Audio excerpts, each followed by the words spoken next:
Hello and welcome to this sixth installment of translating Julius Caesar's account of the Battle of Pharsalus in Book 3 of his Civil War. Today we're looking at section 88. So in the last two sections, Caesar has outlined through speeches by Pompey and then Labienus how it is that Pompey intended to achieve victory, and from Labienus, or why it was that Pompey expected his plan of outflanking Caesar's army to work. He expected, due to the inexperience of Caesar's army, there would be a mass panic and Caesar's troops would flee the field without too much bloodshed, at least. And so now on to section 88, Caesar is moving the action back to the eve of the engagement itself and providing a look at Pompey's dispositions for the battle, at least as he recalled them. And so without further ado, into the text we go. Caesar cum Pompei castris appropenquasset, ad hunc modum aciem eius instructam animum advertit. Erant in sinistro cornu legiones duae traditae a Caesare initio dissensionis ex senatus consulto, quadum una prima, altera tertia appellibatur. In eo loco ipse erat Pompeius. Okay, so a few sentences just thrown together there to retain the sense of what Caesar is saying for this first part. And we start the first sentence with Caesar himself as the subject in the nominative singular. Subject for this verb here, appropenquasset. This is in the pluperfect tense, third person singular, active subjunctive. English approach is related to this word, and that is more or less what this means. Caesar had approached or drawn near to. And the object for the verb is castris, ablative plural of the word for camp, kind of local ablative, drawing near to the place of the camp. And Pompei is the possessive genitive of Pompeius, so it's Pompey's camp that Caesar's drawing near to. And finally, we have cum, in this case, a subordinating conjunction. So that's putting appropenquasset into the subjunctive. It's a temporal clause here we start off with. So when Caesar had approached or drawn near to Pompey's camp, and moving on to the next part of this sentence, we have the verb advertit. This is in the perfect tense, third person singular active indicative. That's taking animum for its direct object. So we have that in the accusative singular. This phrase pops up a little bit in Caesar's Latin. The sense of it is that he perceived or took note of something. Literally, it means he directed his mind. He turned his mind towards, and that's completed by this part here. So we have ad hunc modum, preposition ad with the accusative singular of the demonstrative pronoun, and modum, like English mode or manner. So Caesar directed his mind towards this manner, or really directed his mind towards the manner. We might supply in which in English. And then we're going to move into accusative and infinitive, introduced by advertit. So this verb's doing a little bit of work, introducing an indirect statement as well as having a direct object. So he turned his mind towards the manner in which aciem, so that is subject in the accusative singular. Eius, again, a possessive genitive. This is the demonstrative adjective functioning as a pronoun. So it's the genitive singular masculine referring back to Pompey. So his line, instructam. So we've got the perfect participle, the feminine singular accusative ending agreeing with aciem. Instructam, the verb to be understood. So instructam esse, that's a perfect passive infinitive. Instructam had been formed up. So Caesar literally directed his mind towards the manner in which his line had been formed up. So Caesar perceived or took note of the manner in which the line had been drawn up, his line rather, and that's going to be followed by a series of observations on Caesar's part. So moving on to the next sentence, erant in sinistro cornu. So we have the verb to be opening this sentence. This is in the imperfect tense, third person plural, active, indicative. When it is the first word in a sentence, it means not just to be, but more in the sense of English, there was. There is, there was, there were. So there were in this case. Sort of like French ilia. In sinistro cornu. So we have the preposition in, and this is going to be followed by the ablative. So cornu in this case is an ablative singular of wing. The adjective sinistro, qualifying cornu and giving a hint as to what case it might be in. So ablative singular again. Sinistro, left-hand side. The Latin word for left is sinister, which goes directly into English. Sorry to all the lefties out there, but the Latin word is sinister. So there were on the left wing legiones duae traditae. The legions, so we've got legions in the nominative plural here. It's a feminine noun, so the adjective and participle which follow are going to be agreeing with legiones in the feminine plural. So we have duae, the number 2. So there were 2 legions. Traditae. So English tradition is related to this word, something which is handed on or handed over, passed on. And this is a perfect participle. So there were you would supply the definite article in English because Latin doesn't have a definite article. There were the 2 legions handed over a Caesare, preposition a with the ablative singular of Caesar's name. So in this case, by Caesar. And this was done initio dissensionis. So we have initio again in the ablative singular, but in this case indicating the time at which something happened. And so initio, beginning. I can kind of see English initialize, initiate, initially. These are all related to this word. So at the beginning, dissensionis, and so we've got our objective genitive here. So genitive singular, again, dissension in English is pretty clear from this, and that's somewhat what this means. Trouble or crisis or conflict.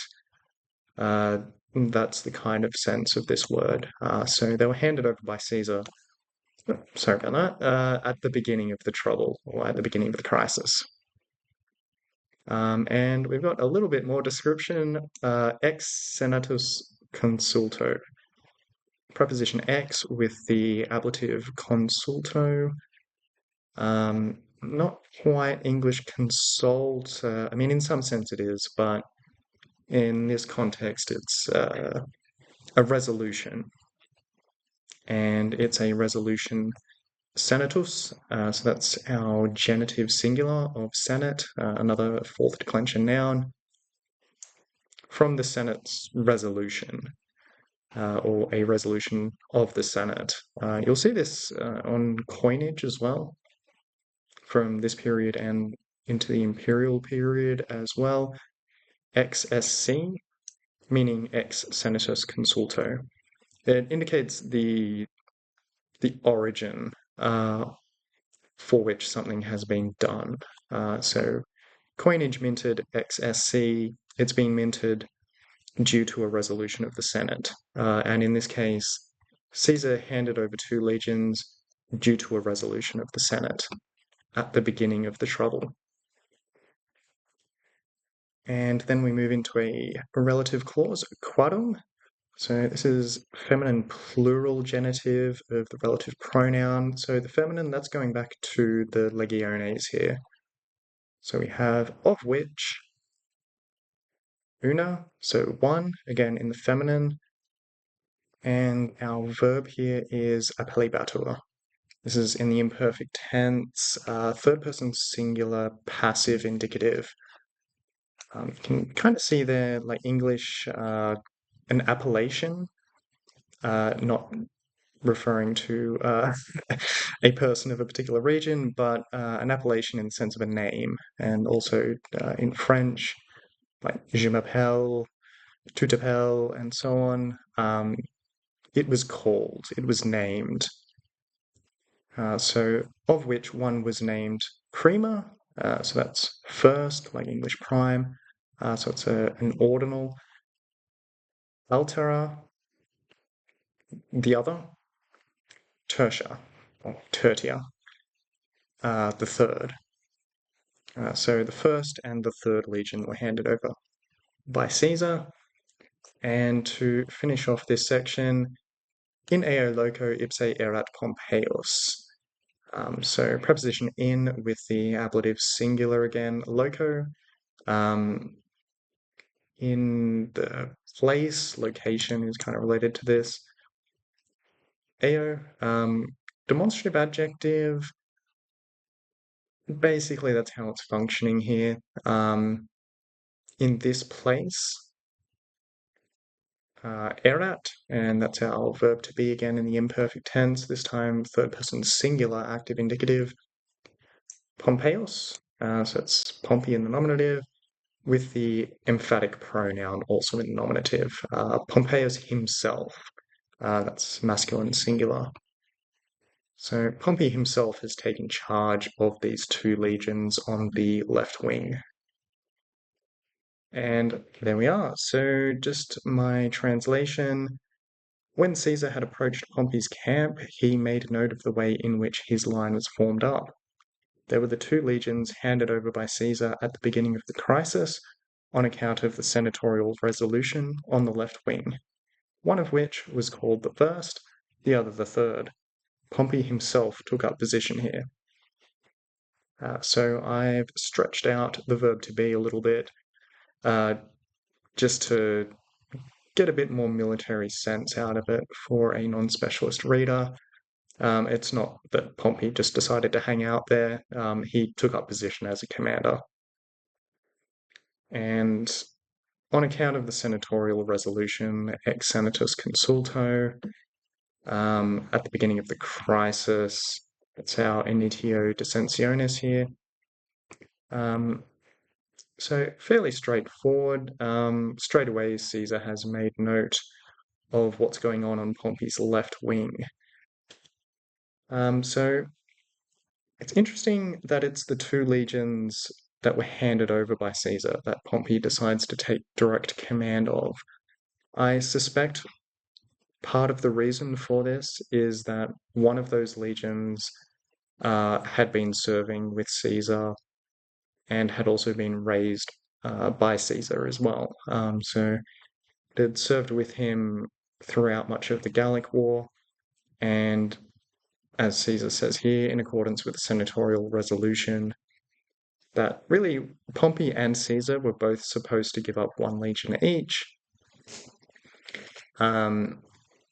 Since Pompey had lent Caesar one of his own legions, Pompey decided that the lone legion, along with another one of Caesar's legions, should be the two that were given up, and that's what happened. But Pompey may not be totally sure of how the legion that had been raised by Caesar himself was going to perform against its former commander. And so I suspect that's one of the reasons why Pompey is commanding this legion himself. The other legion, though it had been under originally Pompey's command, he had lent it to Caesar. It had served under Caesar during part of the Gallic War, and so he may have had some doubts about that one as well. In any case, Pompey has decided to put himself on the left wing. Another possible reason, actually, is that since it was his cavalry that were going to be the decisive arm in the battle, at least according to his own plan, he might have wanted to put himself closer to the cavalry just to be in contact with its commanders and make sure that everything went more or less to plan. Just a few thoughts on that. Um, and there we are for the first section. And moving on now to the next couple of sentences.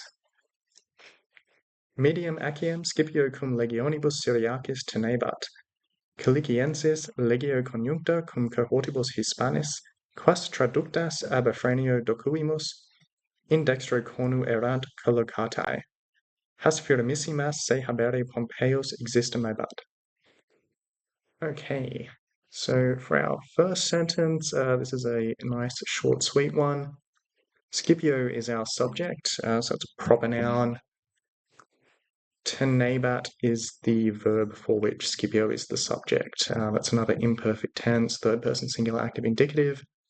English tenacity derives from this word or a related word, meaning to hold on to something. And that's basically what it means here. Scipio was holding, and the direct object is aciem medium. So the line, again in the accusative singular, medium, an adjective qualifying aciem, the feminine accusative ending clear there. Like English median, the middle point. So the middle line is what Scipio is holding, and he's doing so cum legionibus Syriacis.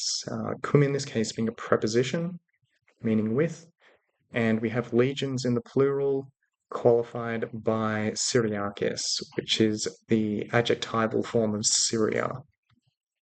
So with the Syrian legions, you'll see Syriac here, so you'll find that in linguistics and some old-fashioned English texts as well.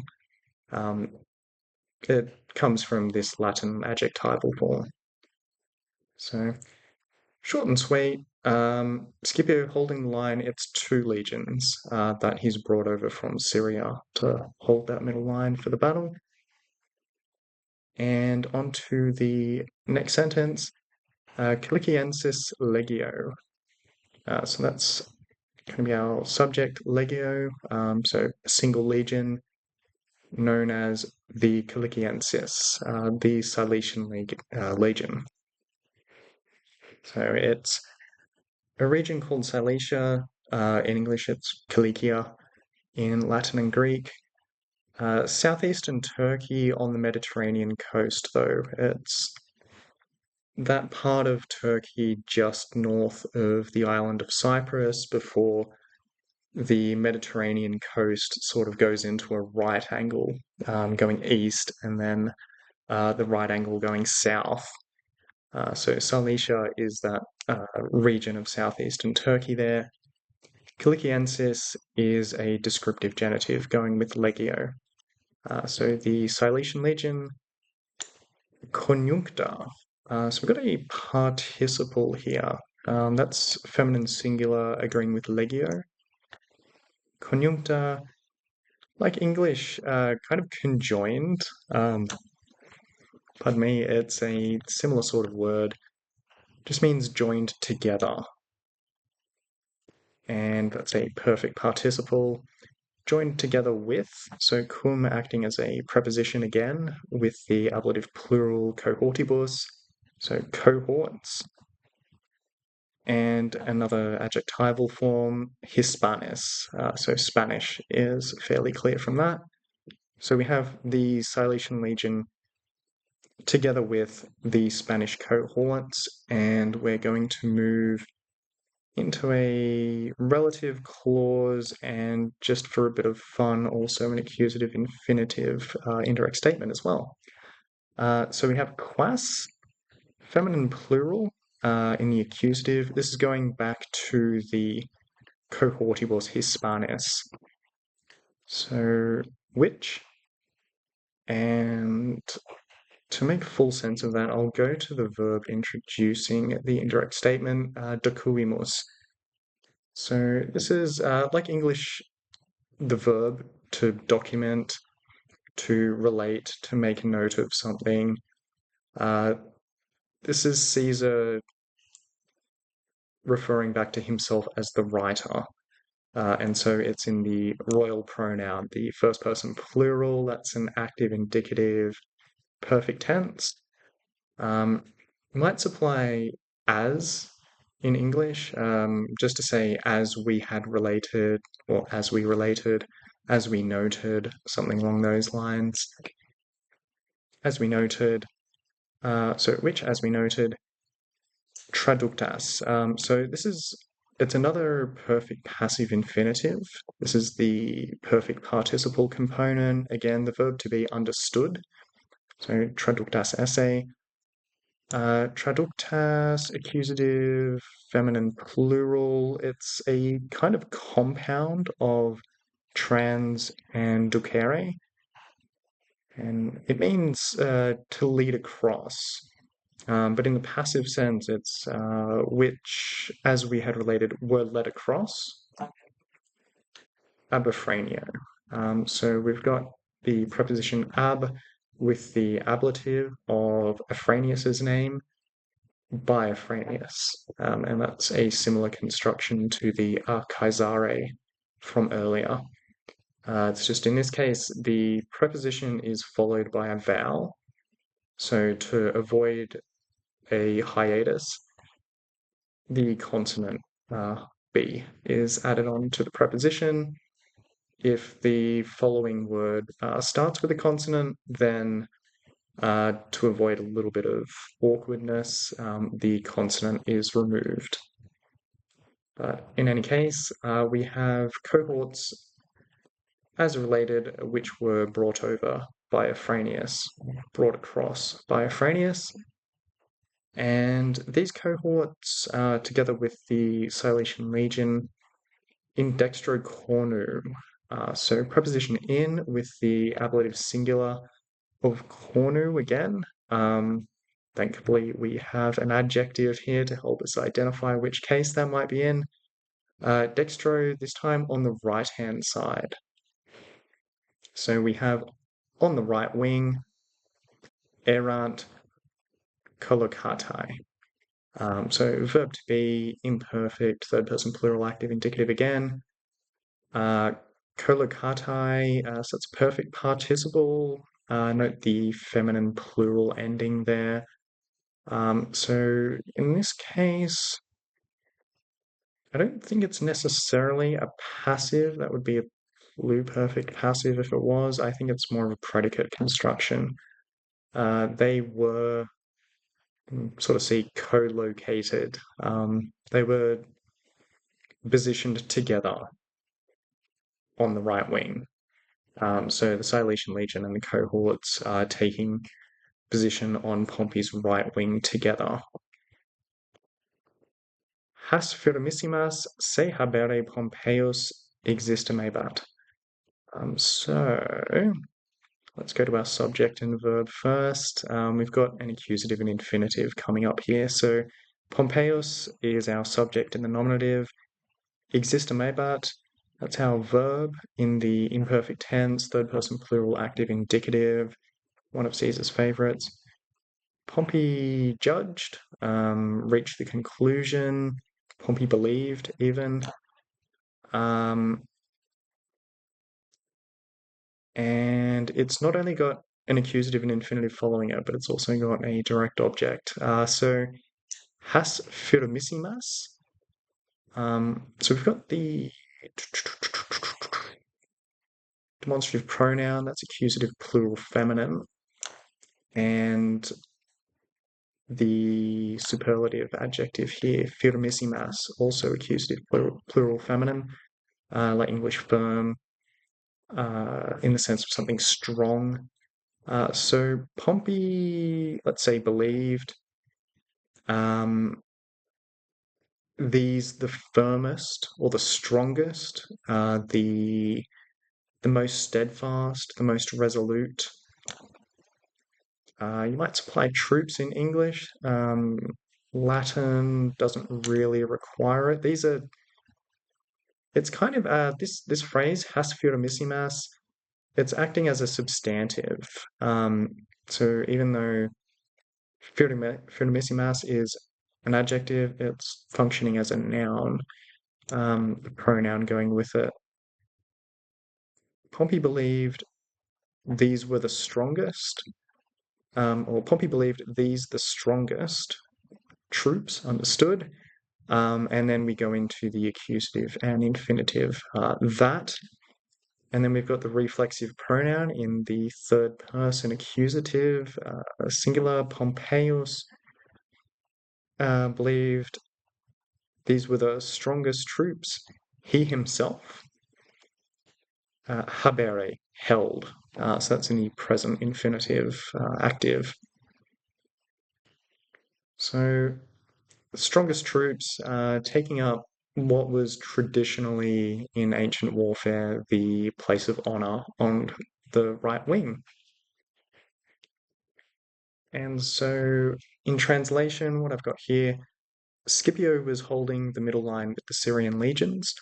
On the right wing were positioned together the Cilician legion along with the Spanish cohorts, which had been led over by Afranius, as we related. Pompey judged that these would be the most reliable troops that he commanded.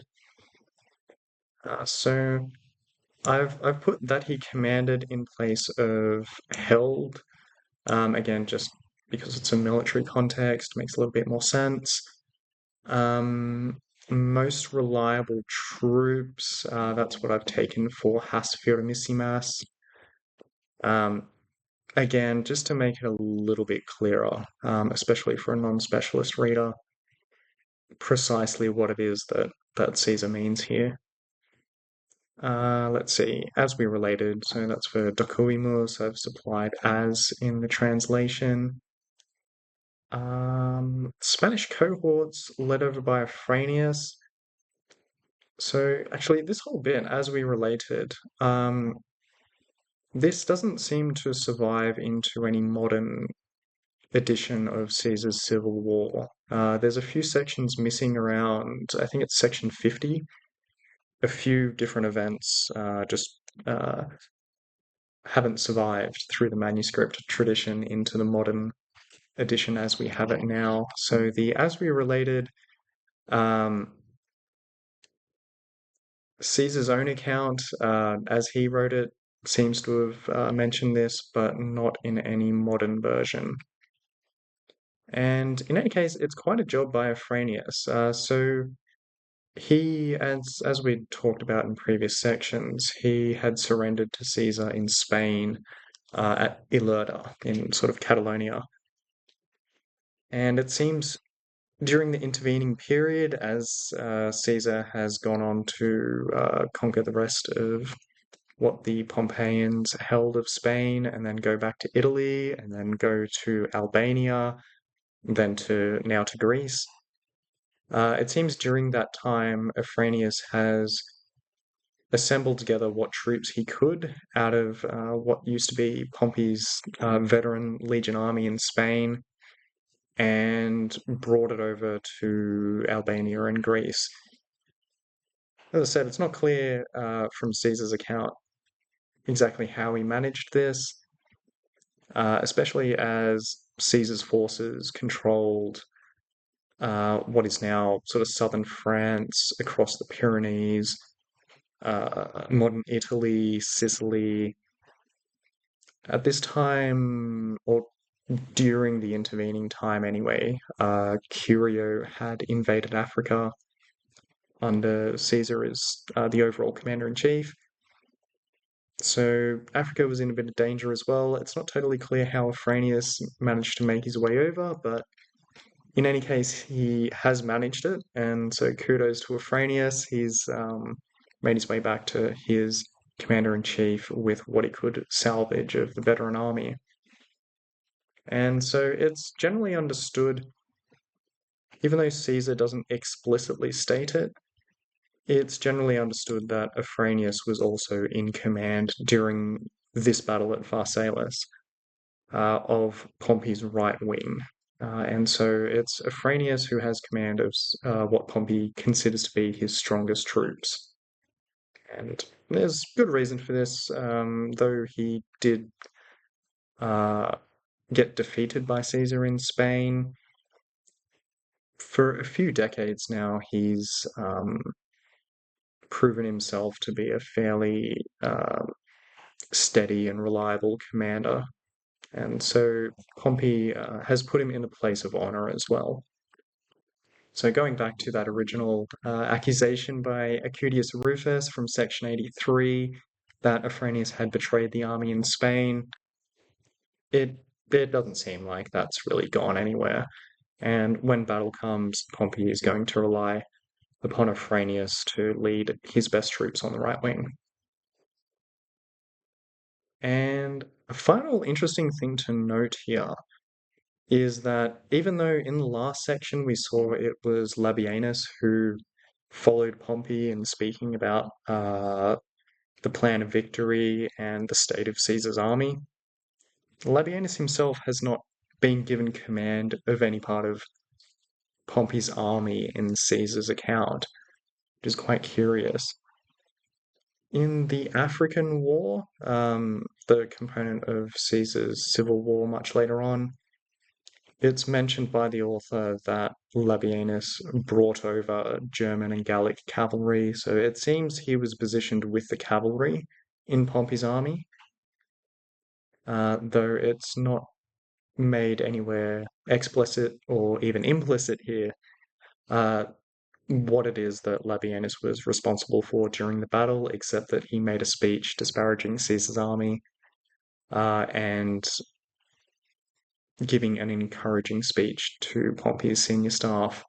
It's just interesting to note there that even though Caesar has gone to the trouble of having Labienus give a speech, Labienus is not in command of anything he felt worthy of note here. Okay, and that's despite, just as a final point, that's despite that final note that Caesar makes here. Atam prodito imperatore. From such an experienced commander, or from such an experienced victorious general, really, referring to Labienus. So, despite that, he's not holding command anywhere.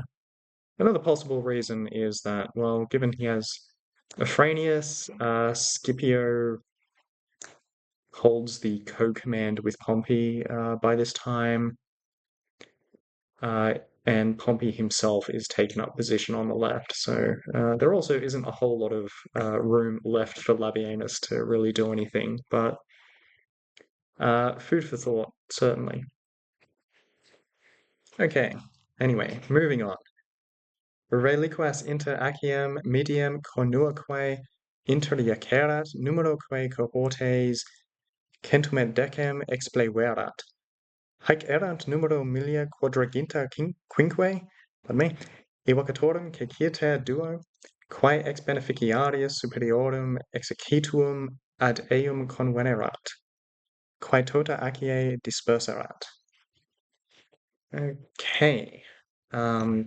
Numbers are a little bit familiar in the full word form for me, so I do need a little bit of practice with them, but in any case, let's go through it. Reliquas. So we're starting here. This is actually in the accusative plural. We're starting with a substantive adjective here, reliquas. In this case, the others is what is meant here.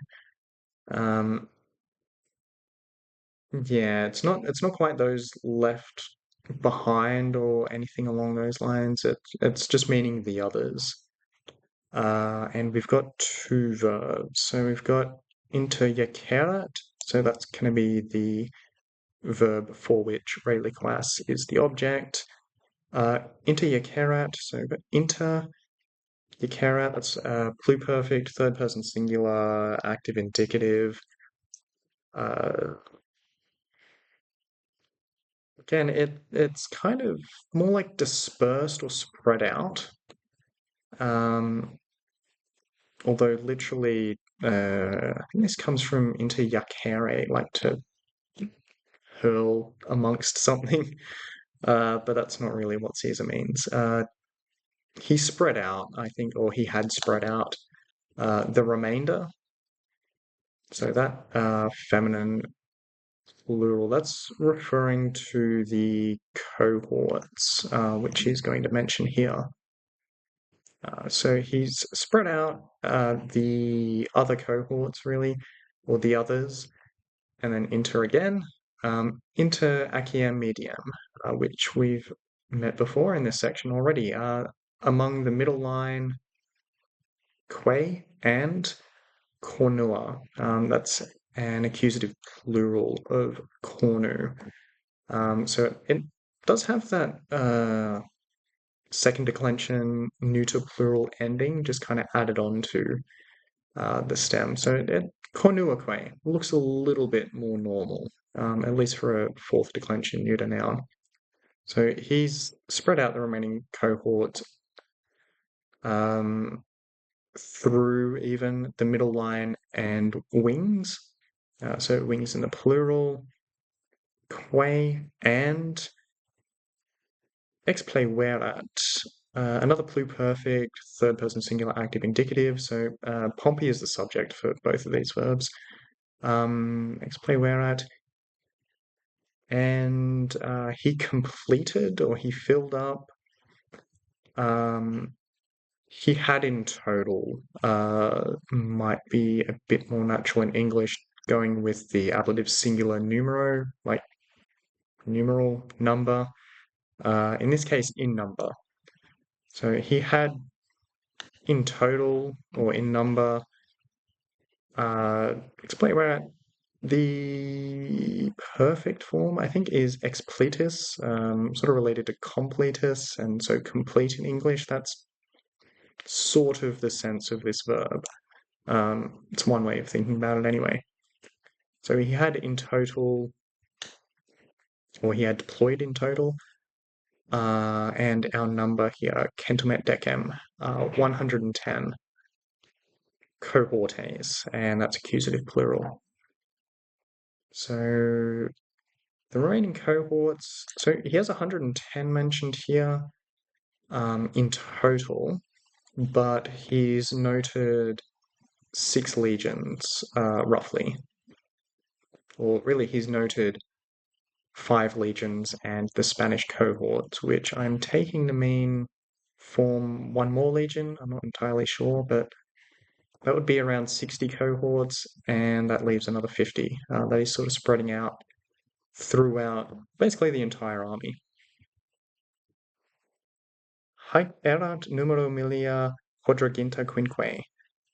Okay, we'll just start with that a little bit. So haec is a little bit weird. I had to look up Kennedy's commentary to understand what was going on here. So haec is it's the demonstrative pronoun, but it's in the neuter plural nominative. I couldn't really understand why that's neuter plural. Kennedy describes it as a kind of attraction into milia, because milia is a neuter substantive, and this phrase is a kind of predicate phrase, and it seems as though haec, the demonstrative pronoun, because the demonstrative pronoun is so closely functioning like an adjective, it can get drawn into the gender and number of a word it's not quite qualifying, but related to, I guess, that it's indicating in a predicate construction. In any case, we have millia, so that's thousands, and that's neuter plural. And so haec, the pronoun, has been attracted into the number and gender of milia. And so haec refers to all of the troops and all of the cohorts. In the first part of it, it's referring to the troops. So these were, so that's our verb to be in the imperfect, third person plural active indicative again. Numero in the ablative singular, in number again. Millia, thousands, and then quadragenta quinque, 45. So these were in number 45,000. So that's the number of troops Pompey has under his command. Um, it really, under normal circumstances, that should be masculine, referring to male soldiers, but it's neuter because of that strange attraction into Milia. And it goes on, and that's going to become important too, because these relative pronouns, the two quais here, are both neuter because of hike, which then becomes neuter. Bit weird. Anyway, evocatorum cecite duo. So we have a bit of a description here. Duo, the number two, um, meaning 2000 in this case, not just two. Kirikite, so we've got an adverb like English, circle, and so it means around. So around 2000, and then we've got evocatorum, so it's around 2000 of, so genitive plural, evocati. They're veteran soldiers that have been called up into service once again. So it's kind of ex vocare. Um, English, like a vocation, is a calling, literally called up from retirement, something along those lines. And so, retired soldiers, veterans. And then we've got, well, as you can see, there's two relative clauses following. We'll go with the first one. Quae, it's another neuter nominative plural.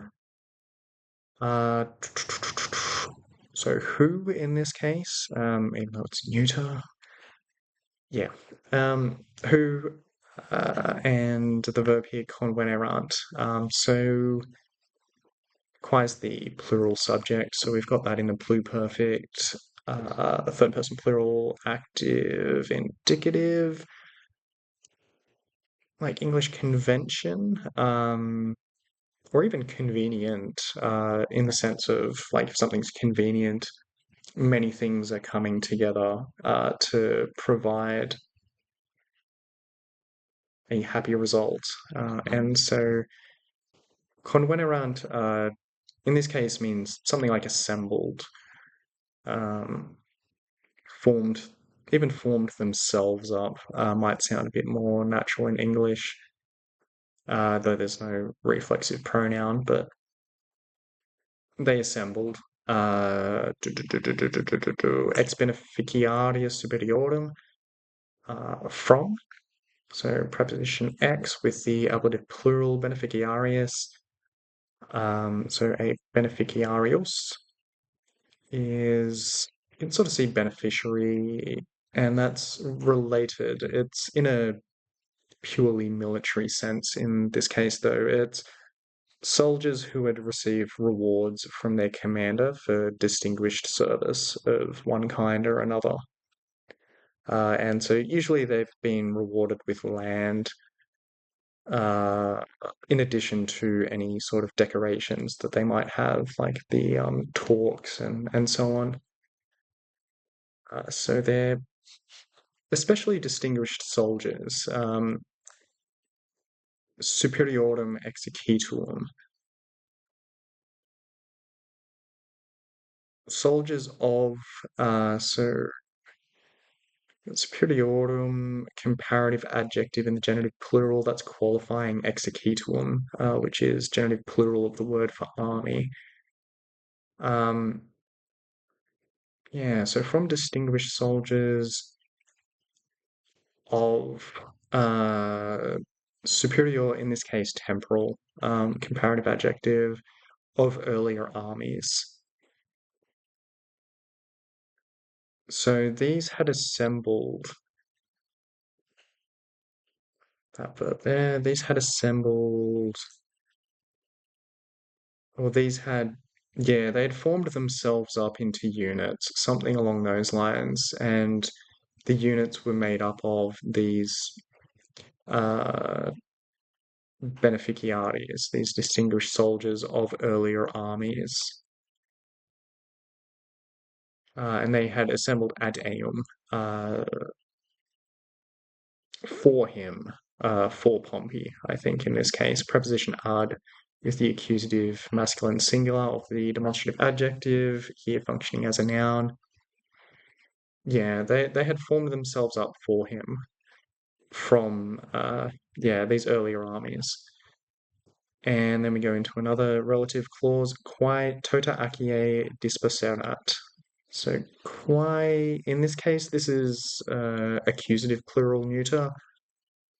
It's the direct object of this verb here, disposerat, which is another pluperfect, third person singular active indicative. So Pompey is the subject for this one.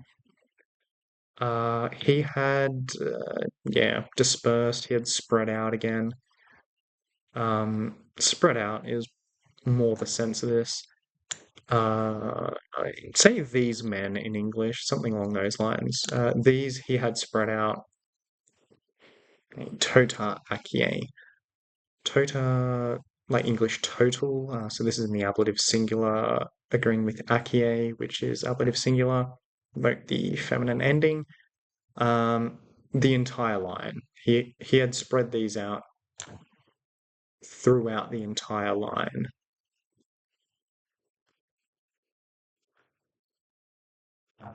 Okay, and by way of translation, the others he spread among the middle line and wings, and in number he deployed 110 cohorts. These made up 45,000 soldiers, around 2,000 of time-served veterans, who had formed into units for him from the distinguished soldiers of his earlier armies. These he spread throughout the entire line. Okay, so stretch this out a little bit, just to get a bit more sense out of it. The time-served veterans is what I've translated for evocatorum. Around 2,000. Obviously, we need to supply the 1,000 in English, just to be a little bit clearer. Who had formed into units for him. So that's the ad eum convenerant, distinguished soldiers, beneficiaries. And earlier armies, in this case, it's going to refer to Pompey's earlier armies in the east, where he had defeated the kings of Pontus and Armenia and Syria, the Seleucid king of Syria. And so it's most likely from those campaigns, possibly also the campaign against the pirates, which took place before those campaigns against the kings of Pontus, Armenia, and Syria. So fairly experienced soldiers, probably getting on in years, but soldiers with plenty of experience. And it seems as though Pompey has distributed these, so that would be another word for disperserat, distributed these throughout the line just to provide a bit of extra experience and encouragement to his troops from these older, distinguished soldiers. And in battles of this time, the units would form up proudly with their standards and their flags and their decorations and so on. And these were not only objects of reverence for those who served under them or with them, but they were also meant to inspire a certain amount of fear in the enemy who would recognize them as tokens of a unit's experience in combat and its defeat of its enemies. And so that's part of the reason also, I think, is to partly try and intimidate Caesar's soldiers by having these veterans who would sort of display their colours, and perhaps some of their decorations, especially on the standards, just to make them nice and visible. And so this is throughout the line. Unlike modern armies, it's the absolute opposite of camouflage. They're actually trying to make themselves as noticeable as possible. They want everyone to see them, to strike a bit of fear into them, and also to encourage their own side. So there we have it. Almost there, just for this particular sentence. 110 cohorts in total. As I said, there's 6 legions, or around 6 legions that are directly mentioned by Caesar here. That would make up around 60 cohorts. So there's another 50 sort of interspersed, I guess you could say, throughout the rest of the line. Or perhaps a bit less than 50, as we'll see, maybe 43. But also, this only makes up 45,000 soldiers, which, on a rough calculation, that a cohort should normally have about 500 soldiers. Pompey seems to be quite short. Um, so that's also worth noting here. Both Pompey and Caesar are very much commanding understrength armies at this time for various reasons. Another thing to mention is that the 45,000 includes the cavalry, who are not part of the cohorts. So there's 7,000 that need to be subtracted from that, if you're doing a calculation of how many soldiers are on average in each cohort. And I don't think the slingers and archers would be either. So it's around 34,000 that fit into 110 cohorts of legionaries. So they're fairly small cohorts. Caesar's are even smaller, but as Caesar is demonstrating here, a quick and ready way of getting an idea of how strong an enemy is in a situation like this, where you're sort of looking at their line, seems to have been to identify cohort flags and also identify the standards of the legions as well, and just get a very quick, rough count of, okay, well, if we know how many are in the cohorts, like how many soldiers are making up their cohorts, we can get an estimate of, okay, it's probably going to be around this many soldiers. And it seems to be just, okay, cohorts, legions, pick out the flags, pick out the standards, and we'll get a rough and ready count. But there we have it. It's a bit of a small army, actually, that Pompey's deploying. And as I said, Caesar's even smaller and far less than he wanted, but that's just the way the cookie crumbled. Okay, and on to the last sentence of this section. Reliquas cohortes septem in castris propinquisque castellis praesidio disposuerat. Dextrum conu eius rivus quidam impeditus ripis muniebat. Quam ob causam cunctum equitatum Sagittarios funditoresque omnes sinistro conu objecerat. Okay, so we start this sentence with reliquas again. This time it is functioning as just a straight out adjective, fairly clear it's going with cohortes, so it's our feminine accusative plural. And this is the verb here, disposuerat. So we have another pluperfect, third person singular active indicative, Pompey the subject, reliquas cohortes the direct object. Dispose, yes, but more in the sense of, well, is in the sense of a disposition, or dispose of something in not as like rubbish or in a euphemistic way, like as an Nostra, but yeah, to make a disposition for something, hence the position part of disposition, and that's what is meant here. He deployed, he positioned, reliquas, cohortes, septem also going with cohortes, so it's in this case, the remaining 7 cohorts. And he's positioned these in castris proquinquisque castellis praesidio. So we've got a couple of ablatives, 3 actually, and then we've got a dative afterwards. So in castris, so preposition in, castris, ablative plural camps, so in the camps is fine. Propinquis is an adjective. That's in the ablative plural. That's going to be qualifying castellus here, which is also ablative plural. Castellus, castellum, English castle is a much later word, but comes from this. Quae, the connective conjunction, so and.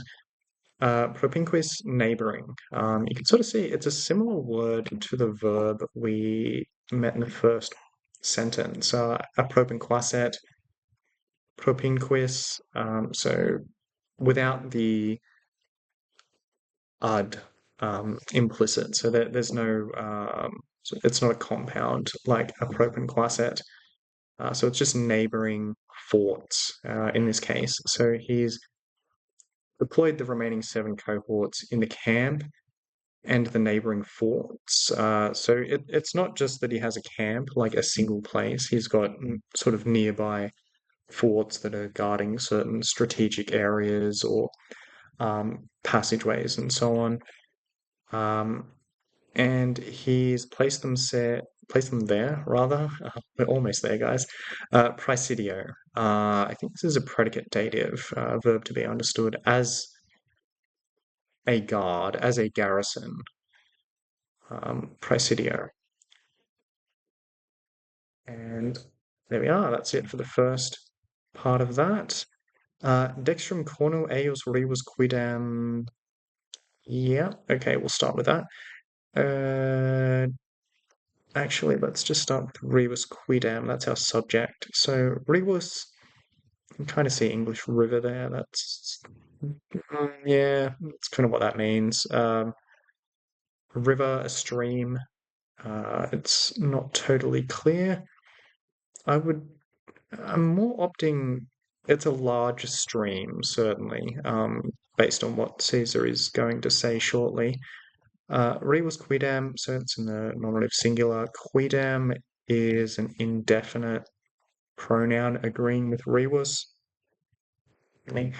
meaning a certain. So it's a certain stream, a certain river, a certain large stream. That's the subject for this verb here, muniebat.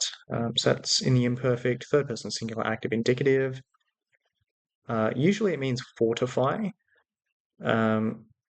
In this case, more like protected or covered. And dextrum cornu eius is the direct object. So we have cornu in the accusative singular here, the adjective dextrum just giving us a little bit of assistance identifying what case it is.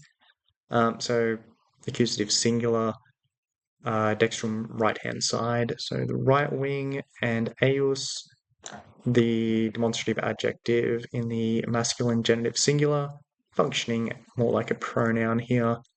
His right wing, so a certain large stream protected or covered his right wing.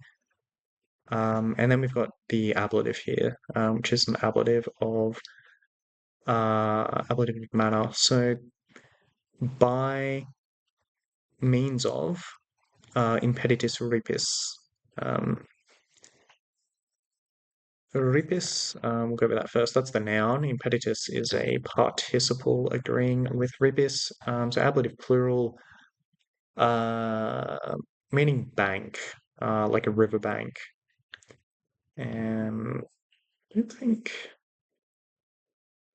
it's not related to English rip, but trying to think.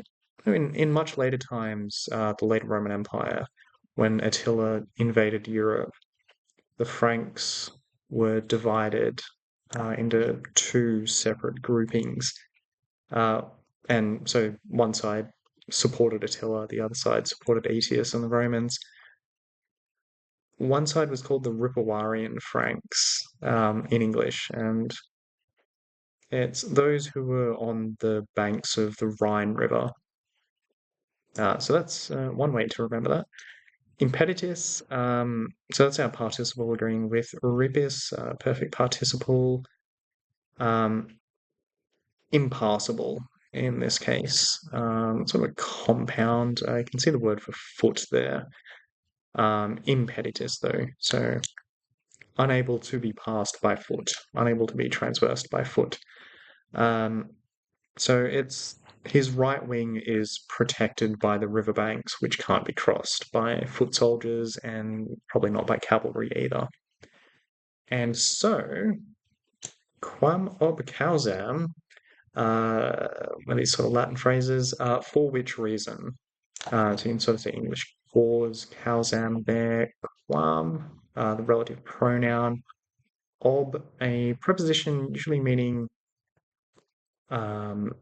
as we'll see with this verb here, it's usually meaning something set before or in the way of. But with this kind of grouping, it's more like, for which reason. Cunctum equitatum. So we have, this is our subject. No, sorry, it's our object, direct object of obiocerat. Cunctum is another word for like horn. Refers to, as you can see here, the cavalry. That's the genitive plural though, horsemen. So it means the body of cavalry, the divisions of cavalry even might be a bit more natural in English to use a plural. But the whole body of cavalry is what Caesar is referring to here. I'll come back to that actually, because it's a bit weird to start with the direct object. Obiocerat, that's our verb. Pluperfect, third person singular active indicative. Again, Pompey being the subject. So again, obiecere, to sort of throw in the way of something, but here it's a manner of deploying. And so he's really just deployed the entire body of horsemen. Sagittarios funditoresque. So we've got archers in the accusative plural and slingers in the accusative plural connected by the conjunction and, so que. So all three of these actually go together. The cunctum equitatum, Sagittarios, funditoresque. So all the cavalry, archers, and slingers. He deployed, but he deployed as there's a sense of the manner in which, since he's deploying them to put them in the way, it's to cover his flank, is the sense that Caesar is going for. And omnes is an adjective that's qualifying Sagittarios and funditoresque, so and all the archers and slingers. He's deployed as a protection, as a cover, sinistro cornu, and that's a local ablative. So used without the preposition here. Sinistro cornu, on the left wing. I think the verb does the work of the preposition in this case. So it's not totally necessary. It's kind of a kind of redundancy in this situation, I think. Sinistro cornu, so on the left wing, he's put all of the cavalry, archers, and slingers because the riverbanks are covering his other flank. And there we go. The remaining 7 cohorts he deployed in the camp and the surrounding forts. A certain river protected his right wing with its impassable banks, for which reason he covered his left flank with the cavalry, along with all of the archers and slingers. So, fairly straightforward. I've gone with he covered, just for obiocerat, and just said the cavalry. That Cunctum equitatum refers to all of the cavalry, and so does the cavalry. I couldn't really come up with a proper descriptive noun for the cavalry that would capture the sense of all of them. So the definite article functions quite well uh, in that case, but definitely find maybe a military thesaurus would be helpful with that. And that is about it. Yeah, so the river quite steep banks to cover that flank, and so he's not worried about Caesar outflanking his right, uh, even if Caesar did have enough cavalry to do so, which he definitely doesn't, or archers or slingers for that matter. And so I'll see how we go. I got a little visual that I've put up since I've been learning a little bit of HTML recently. I thought I might create a very 90s looking visual, but hopefully this helps get the sense of what's going on a little bit more. Let's see if I can bring that up without causing a disaster. So here we are. And so don't worry about this bottom bit for the moment. I'm still playing with Caesar's dispositions. But as you can see here, we've got nice and clear Afranius, Scipio, and Pompeius with their forces, the Enipeus River over here with its steep banks and a nice olive green. And so this is roughly what I think Pompeius's dispositions are for the battle, at least according to what Caesar has written so far. And so on Pompey's right here, we have Afranius with the Cilician Legion, Legio Galiciensis, and the Spanish cohorts, Scipio in the center with the two Syrian legions, and Pompey with the two legions, the first and the third, which Caesar had handed over at the beginning of the Troubles. And on Pompey's left here, we've got the archers and the slingers. And see here, so this is from an earlier section where I've picked up these numbers. There's 3,000 archers from a variety of places and 1,200 slingers, also from a variety of places, and 7,000 cavalry, also very much from a variety of places. So in the cavalry, there are Gauls, Germans. There are a few Gauls who deserted from Caesar's side. It's Rucillus and Egus and their retinue, along with cavalry that it seems Labienus had brought these over. Some other Gauls and Germans, along with some Galatian cavalry, some Thracians, Macedonians, Thessalians, some cavalry, some horse archers from Commagene, which is or was a small kingdom in the north of Syria. Pompey apparently was quite pleased with these horse archers, a few hundred of them. And some of his own herdsmen as well from Italy. He seems to have pressed into service some of his own tenants. So there were shepherds, I think, who were pressed into service. So a bit of a mixed bag with cavalry, archers from all throughout the Hellenic world, and slingers also from all throughout the Hellenic world as well. Archers from all sorts of different places. But it's a fairly straightforward deployment that Caesar's describing. It's just a lot of words to digest what's going on, but the basic sense of it is he has his archers and slingers and cavalry on his left, Pompey himself with Scipio in the center, Afranius on the right, river covering them. Pretty straightforward, nothing too adventurous, but he's hoping that his cavalry here will be able to basically drive off Caesar's cavalry um, and so open up this whole sort of right flank for an attack where he can go around the rear. However, Caesar's got a card up his sleeve, or maybe even two cards up his sleeve, for the battle, and we will find that out in a bit more detail in the coming sections. But that is that. And that is section 88. So we're getting into the battle now, or pretty close to the battle. In the dispositions, next section, Caesar will be describing his own dispositions for the battle. So not too far off the engagement itself. Anyway, that shall do for today.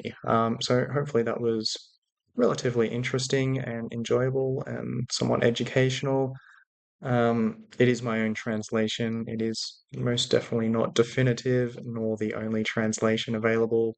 It's just a bit of fun to go through it and get a bit more of an understanding of what was going on in the battle itself.